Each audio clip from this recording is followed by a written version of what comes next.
في عمليه بص العصفوره بتحصل اليومين دول مش طبيعيه، اللي هي ايه؟ قطر بتقول على مصر مش عارف ايه، ومصر بتقول على قطر ايه. لا لا، بصوا يا جماعه، دي من الاخر عشان احنا نقعد نتكلم، عشان هم عمالين بيبيدوا في شعب. طيب، ايه اللي المفروض نعمله في الفتره زي دي؟ اول حاجه لازم نبقى فاهمين احنا بنتعامل مع الكفره دول ازاي.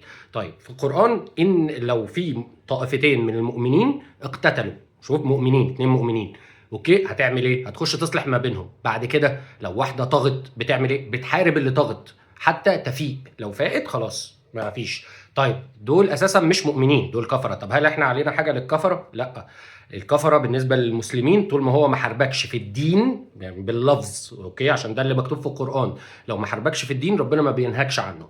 اوكي، طيب كويس قوي. طب امال بس اكيد مكتوب بالكفره نعمل فيهم؟ لا لا لا لا، مكتوب ايه؟ فذكر انما انت مذكر لست عليهم بمسيطر الا من تولى وكفر. اهو يعني مشي وكفر اهو. ها هنقول ايه بقى؟ القران هيقول ايه؟ عذبه واقتله؟ لا، فيعذبه الله العذاب الاكبر. ان الينا ايابهم ثم ان علينا حسابهم. طيب، احنا في الموقف الزفت اللي احنا شايفين فيه كل حاجه بتحصل دي، احنا مش عارفين نعمل حاجه. المفروض نعمل ايه؟ طيب، عندنا كذا حاجه. اول حاجه الدعوه، ودعوه بجد. يعني ايه دعوه بجد؟ يعني تركز ان انت تدعي يا رب فجر مفاعل ديمونه دايركت، تدعي بالحاجه بالظبط. بلاش الدعاوي يا رب زلزلهم يا رب. لا لا لا، حاول، ده بجد بتفرق. في حلقه هعملها عن دعاوي الرسل موجوده في القران، يعني انا جمعتهم كتير جدا، وهتشوف هم بيدعوا ازاي، بيتقربوا لربنا ازاي عشان الدعاء يستجاب. طيب بعد كده، هل ما عندناش غير دعاء؟ لا، عندنا يا باشا. عندك بقى المفروض اللي بيحصل اليومين دول حاجتين، انت المفروض تفشخهم من جوه ومن بره لو انت مش عاوز تخش معاهم في حرب صداميه. طب ازاي هتعمل ده؟ اول حاجه بره، اغتيالات لاي واحد اسرائيلي داخل الجيش. ليه؟ لان انت ده دخل الجيش، يعني غالبا قتل واحد، فانت كده من حقك ان انت تحاربه. لكن لو مدني ما دخلش جيش ما حاربكش، ما تقدرش تقتله، اوكي، عشان نبقى واضحين.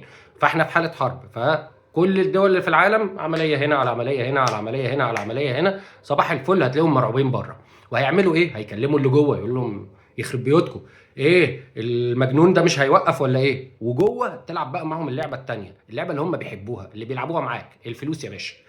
مش لسه مقبوض على 2 يا باشا؟ ده عليه بقى اخبار بقى ايه من لجان، لجان تتعمل.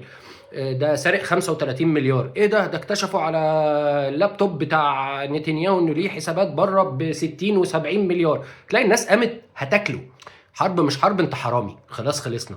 وهو اساسا الدنيا مقلوبه عليه. فهو اللعب المفروض يحصل بالطريقه دي، ان انت تقوم عليه اللي جوه وتكره فيه الناس اللي بره. والناس اللي بتهرب يا باشا، يا باشا انت دخلت الجيش صباح الفل، انت دمك حلال بالنسبه لي، انت احنا في حاله حرب، اوكي، لان دي حاله حرب وهو بيحاربك فعلا. بس دي الطرق الطبيعيه عشان تقدر تكسب الحرب دي من غير ما تخش مواجهه مباشره. هل ده ينفع يتحقق؟ طبعا ينفع يتحقق. هم اساسا ما بيلعبوش غير الحركات الوسخه دي، يقتل لك واحد بره، يعمل لك مش عارف ايه، يديك اشاعه هنا، يديك زي الاشاعه اللي هي بص العصفوره، ده قطر بتدفع فلوس لاسرائيل عشان تشوه صوره مصر. صباح الفل. طب معلش، وانت جاي تطلعها دلوقتي وانت بتبيد؟ هو احنا نهرج؟ ما احنا عارفين من الاول ان قطر ومصر اكيد في لعبه من تحت الترابيزه. طب ومين قال لك ان هم مش لاعبينها مع بعض؟ يعني انت بذكاء امك كده، مين قال لك ان هو مش قايل لقطر تعمل كده عشان تحسس اسرائيل ان مصر مش مع قطر؟ اكيد دول ضد بعض عشان يلعبوا على اسرائيل.